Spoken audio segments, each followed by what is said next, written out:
ሰላም ጤና ይስጥልኝ ውድ የቻናሌ ቤተሰቦች፣ እጅግ አስገራሚና ፈጣን መረጃዎችን ይዘንላችሁ ቀርበናል። እስከ ፍጻሜው አብራችሁ የተቆዩ ዘንድ በአክብሮት እጠይቃለሁ።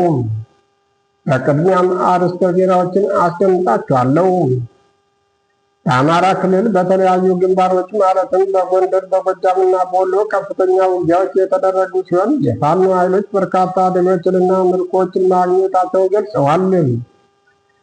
በሌላ በኩል ደግሞ ዓለምን ያስደነገጠ ሰበር መረጃ ከመካከለኛው ምስራቅ ደርሶናል። የኢራኑ የበላይ መሪ አያቶላ አሊ እና ከፍተኛ የጦር መሪዎች በአሜሪካና በእስራኤል ጥቃት መገደላቸው ተረጋግጧል። ይህ ክስተት ቀጠናውን ወደ የትኛው አቅጣጫ ይወስደዋል? በሀገር ውስጥ እየተካሄደ ያሉት ውጊያዎች ዝርዝር መረጃዎች ምን ይመስላሉ? ሁሉንም ዝርዝር መረጃዎች አሁን ይዘንላችሁ ቀርበናል። ቪዲዮውን ላይክ በማድረግ አብራችሁ ተቆዩ ዘንድ በአክብሮት እጠይቃለሁ። ወደ ዝርዝር መረጃዎች ስገባ የጎንደር የበጋሻው ክፍለ ጦር 2 ብርጌዶች በሁለት ከተሞች ላይ ጥቃት መሰንዘራቸውን አስታወቁ። የአማራ ፋኖ ብሔራዊ ንቅናቄ ሰሜን አማራ ቀጠና በላይ ዘለቀ ዳግማዊ ቴዎድሮስ 5ኛ ኮር አካል የሆነው የግዙፉ ጎንደር የበጋሻው ክፍለ ጦር በወርቀ ደቦና በገደብዬ ከተማ ሰፍሮ የነበረውን የአገዛዙን ኃይል ከባድ ጥቃት አድርሰውበታል ተብሏል። በዚህ አውደ ውጊያም በርካታ የጠላት ኃይል ሙትና ቁስለኛ ተደርጓል። በዚህ አውደ ውጊያ ላይ የተገኙ ድሎች ከ15 በላይ የተደመሰሰ፣ ከ12 በላይ የተማረከ ሲሆን በተጨማሪም ከ600 በላይ የክላሽ ተተኳሽና 5 ቦምብ ተማርኳልን ተብሏል።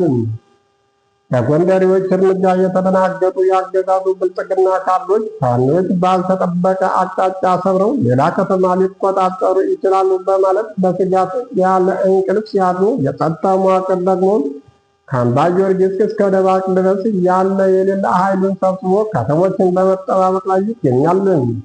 መረጃው የጎንደር የበጋሻው ክፍለ ጦር ህዝብ ግንኙነት ኃላፊ ነው። በሌላ ዜና የአማራ ፋኖ ብሔራዊ ንቅናቄ ቴዎድሮስ ከ90 በላይ ክላሽና ከ3 በላይ ብሬን መማረኩን አስታውቋል። ከዳንግላ ጀምሮ የተዘረጋውን የጠላት ኃይል በትንትኑን በማውጣት ሙትና ቁስለኛ አድርጎታልን ተብሏል። የፋኖ ኃይል ከምስራቁ ወደ ምዕራቡ የጎጃም ክፍል የሚያደርገውን እንቅስቃሴ ለማስተጓጎል ከዳንግላ ባህር ዳር ዋናውን አስፋልት ለወራት ይዞ የነበረውን የጠላት ጥምር ኃይል በተቀናጀ መንገድ ለመምታት በወጣው ወታደራዊ ዕቅድ መሰረት ታላቅ ጀብዱ ተፈጽሟል ብለዋል። ከዛዊ ወደ ዳንግላ መውጫ ያሉትን ገዥ ቦታዎች ላይ የሰፈረውን ጠላት የካቲት 21 ቀን 2018 ዓ.ም በጠዋቱ ማጥቃት በተጀመረ በደቂቃዎች ውስጥ ብሬን የተማረከበትን ውጊያ በድል ቀጥሏልን ተብሏል።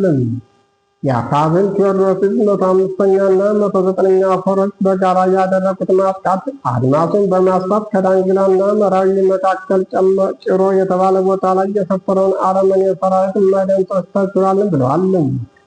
በዚህ አውደ ውጊያ የተማረኩ ከ90 በላይ የነፍስ ወከፍ ክላሽ፣ 3 ብሬን፣ 1 የዲሽቃ ፈሙዝ ከነተተኳሹ፣ ከ10,000 በላይ የክላሽና የብሬን ጥይት፣ በርካታ የእጅ ቦምቦችና ሌሎች ወታደራዊ ቁሳቁሶች የፋኖ ኃይል ማርኮ መታጠቁን አስታውቋል። በሌላ አውደ ውጊያ በምዕራብ ወሎ ገነቴ ግንባር በማስረሻ ሰጤ መሪነት ሲንቀሳቀስ በነበረ የጠላት ጦር ላይ የደፈጣ ጥቃት ተፈጽሞ ከ41 በላይ ወታደሮች ሞትና ቁስለኛ መሆናቸው ታውቋል። በጥቃቱ አንድ ወታደራዊ ካሶኒ በቦምብ ተመቶ መውደሙን አስታውቋል።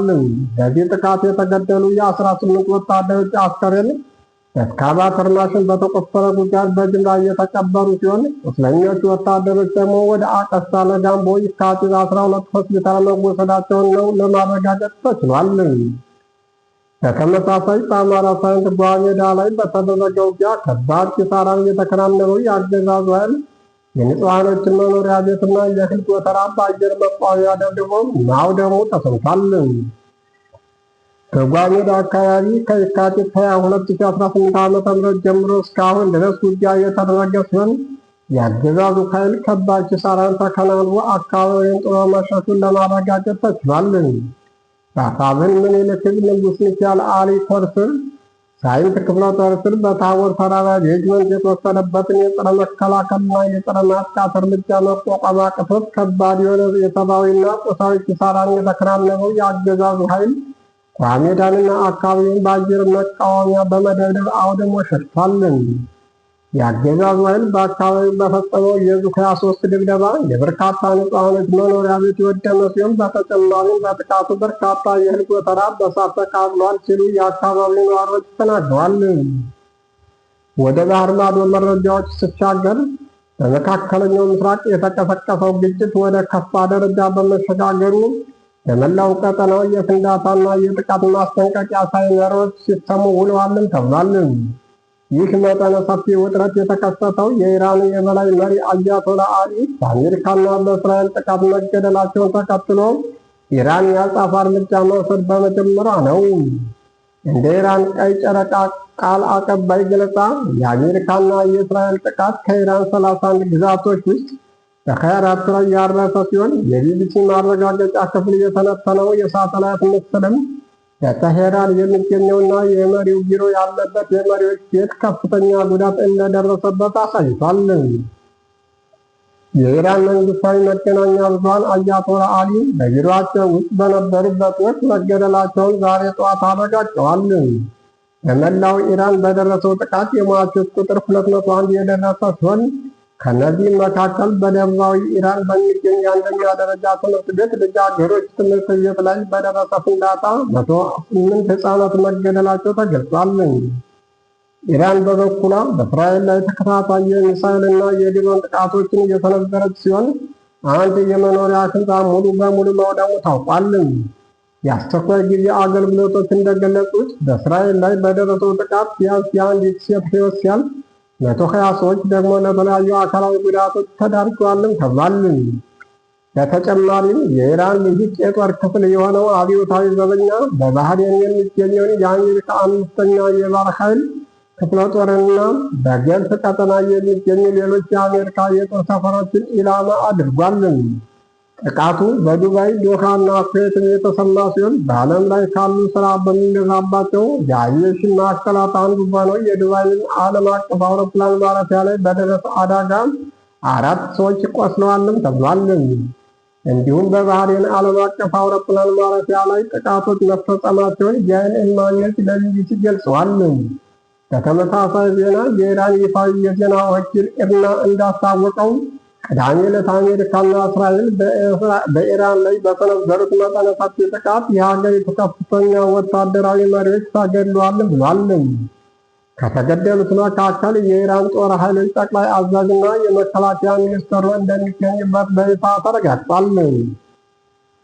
ይህ መርዶ የተሰማው የሀገሪቱ የበላይ መሪ አያቶላ አሊ የጸጥታ አማካሪያቸውና የኢራን አብዮታዊ ዘበኛ የምድር ጦር አዛዥ መገደላቸው ከተገለጸ ከጥቂት ሰዓታት በኋላ ነው። የዜና ወኪሉ አክሎም ሌሎች በርካታ የጦር ኃይሎች ከፍተኛ መኮንኖችን በዚሁ ጥቃት ሕይወታቸው ማለፉን የገለጸ ሲሆን ስማቸውን ዝርዝር መረጃዎች ተጣርተው ሲጠናቀቁ ወደፊት ይፋ እንደሚያደርግ አስታውቋል።